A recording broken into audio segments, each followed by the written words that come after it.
الحمد لله والصلاة والسلام على رسول الله أما بعد. عن نبي هريرة رضي الله تعالى عنه قال قال رسول الله صلى الله عليه وسلم انظروا إلى من هو أسفل منكم ولا تنظروا إلى من هو فوقكم فهو أجدر ألا تزدروا نعمة الله عليكم. حضرت ابو ہریرہ رضی اللہ تعالی عنہ سے مروی ہے، وہ فرماتے ہیں کہ اللہ کے رسول صلی اللہ علیہ وسلم نے ارشاد فرمایا کہ تم اس شخص کو دیکھو جو تم سے کمتر ہے اور اس شخص کو نہ دیکھو جو تم سے برتر ہے، کیونکہ یہ اس بات کے زیادہ مناسب ہے کہ تم اللہ کی نعمت کو حقیر نہیں سمجھو گے۔ اس حدیث کو امام مسلم رحمۃ اللہ علیہ نے اپنی کتاب مسلم شریف میں کتاب الزہد کے اندر نقل فرمایا ہے۔ حدیث کا نمبر ہے 2963۔ اللہ کے نبی صلی اللہ علیہ وسلم نے اپنی امت کو نصیحت کرتے ہوئے فرمایا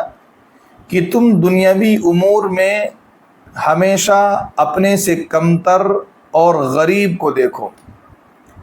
اپنے سے برتر اور امیر کو نہ دیکھو، کیونکہ جب تم اپنے سے کمتر اور غریب کو دیکھو گے تو تمہارے اندر قناعت اور شکر گزاری کا جذبہ پیدا ہوگا،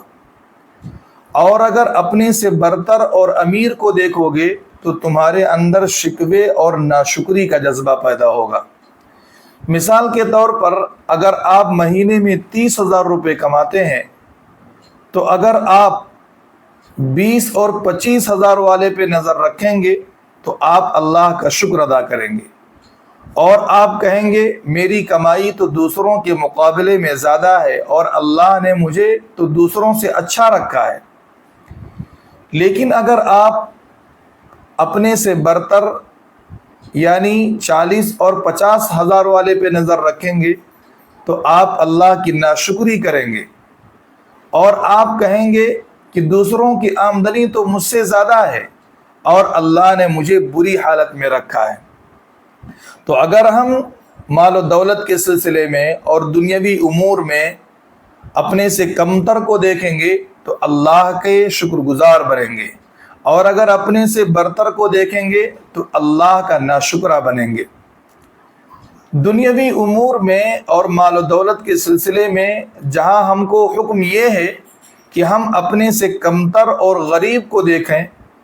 وہیں دین کے معاملے میں ہمیں اپنے سے برتر اور اعلیٰ کو دیکھنا چاہیے۔ مثلا اگر ہم 5 نمازوں کے پابند ہیں تو ہم اب اس شخص کو نہ دیکھیں جو 5 نمازوں کا پابند ہے، بلکہ اس شخص پر نظر رکھیں جو 5 وقتہ نمازوں کی پابندی کے ساتھ ساتھ تہجد، اشراق اور اوابین وغیرہ کی بھی پابندی کرتا ہے، تاکہ ہمارے اندر 5 وقتہ نمازوں کی پابندی کے ساتھ ساتھ ان نوافل کی بھی پابندی کی عادت پڑے، اور ہم ان نوافل کو بھی ادا کرنے والے بنیں، ان نوافل کو بھی پڑھنے کا ہمارے اندر داعیہ اور جذبہ پیدا ہو۔ اللہ رب العزت والجلال ہمیں اس حدیث پاک پر عمل کرنے کی توفیق عطا فرمائے، اور ہم سب کے دلوں کو شکر سے معمور فرمائے۔ وآخر دعوانا الحمد للہ رب العالمین۔ Like, comment, and subscribe.